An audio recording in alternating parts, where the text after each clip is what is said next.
we're on track to make our numbers this year. Now, the truth, though, is we need those numbers to be higher in the upcoming years because we actually need to grow the Army based off that global environment we talked about at the very beginning, right? And so this isn't, time for balloons and streamers and celebration. It's, okay, hey, now we need to really identify, which we're doing through an innovation cell that the Secretary and the Chief decided to grow inside Recruiting Command, what's working, what's not, and do more of what's working. And part of that is understanding the American people that we're trying to actually bring into the service. I think we forget that after 9/11, we shut ourselves off to America. I mean, I was in the Army in the 90s, and I was an Army brat in the 70s and 80s, and we didn't used to have ECPs and gates, and I mean, it's a real thing. I don't know what goes on behind there. I'm not allowed. It's a us versus them thing. And so this last year and a half, you've seen us come out from those gates and also invite the communities into the installations. You're going to see a lot more of that. We're America's Army. I mean, wow, they need to be proud of us, and they also need to know that their sons and daughters could be a part of that. And so you're seeing that big push, and I think we're starting to see some of those results. I stay out of the political side of the house. It's a beautiful thing being in uniform. I love it. I took an oath to the Constitution, and it's a fantastic thing. But I will tell you, on the propensity to serve, I think there's some misunderstanding out there. We see from different survey data, it's like, well, I don't want to put my life on hold. I don't want my son or daughter, remember the influencer in this conversation, not just the 18-year-old. I don't want my child to be in harm's way, because the predominance of the information environment is always negative.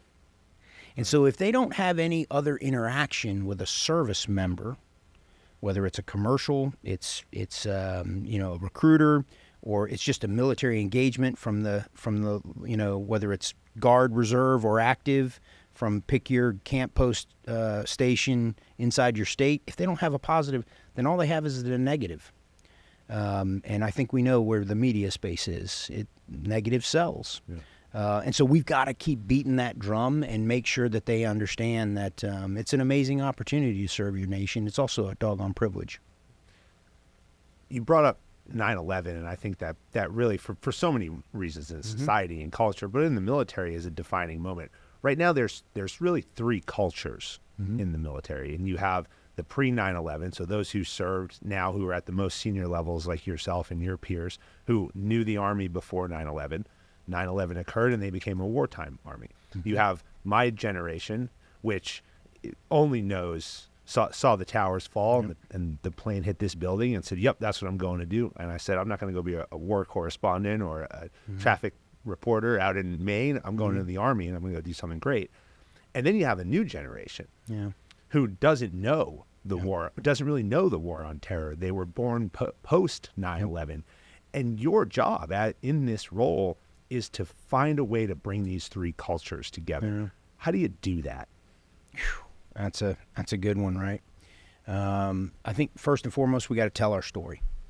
We've got to, at every opportunity we have, we've got to make sure we're crushing the myths out there of what the Army isn't. That's first and foremost, right? And then after that, man, the youth of today have so many opportunities. I mean, it's a good thing, right? We talk about it like it's a bad thing. Like, oh my gosh, there's so much competition. We didn't used to have the competition. Everybody just joined the Army. It was their primary or their, and it's a good thing, the low unemployment, the job opportunities, we talk about, oh my gosh, student debt relief. Well, if you're going to do that, then what do we do now? That was one of our things we enticed people with. I mean, $50,000 bonus. These are actually good things in American society, right? And so I think we need to be careful that we don't, we don't turn that into an evil thing. But we as an Army have to figure out a new sustainable model if those are no longer only things we offer. And so that's what we're doing. That's what we're doing right now. But merging the three cultures, ooh, that is a tough one. It really is. I was doing breakfast with a senior leader here in the building the other day, And I really had to like think back to the 90s. Post Desert Storm, I came in. I watched Mogadishu happen, and that's when I'm like, hey, I'm that's it. I'm done. I got to get out of school. I can't wait anymore. I got to get in. But we were downsizing. I mean, the Army was changing back then, right? And we were kind of in a similar situation. And I would tell you, it's a tough space to be in when you're trying to merge those three. What I try to do, and I coach this with a lot of leaders, is don't discredit people's perspective, because you're immediately they're gonna shut down, and then you have no opportunity to try to influence them and to crush those myths. And so you got to be empathetic to their perspective. And then I think the biggest thing we need to remind the GWAT generation is, and I use myself as an example, I have a fair amount of combat. Maybe a little more than the average individual. I've never been to war. Not war like we're talking about, large-scale combat operations with a near peer. And if you haven't watched the Pacific series lately, you know the difference between going to combat and then coming back and going to the KBR gym in the KBR Chow Hall and salsa night on a Wednesday. Mm-hmm. That is not war. And so I think, and Siak Black and I really appreciate how he articulates that. The generation we're trying to develop now to understand why readiness matters, so that we never remove the term near peer in the term near peer. This is a potential to change the American way of life. And believe me, I don't want to discredit the GWAT generation. Because boy, we did some things for our nation that most people they'll never know, they'll never understand. They'll continue to sleep blissfully, peacefully in their beds, but that's not large scale war, where a whole nation has to mobilize. So it is a little different. I haven't even experienced that.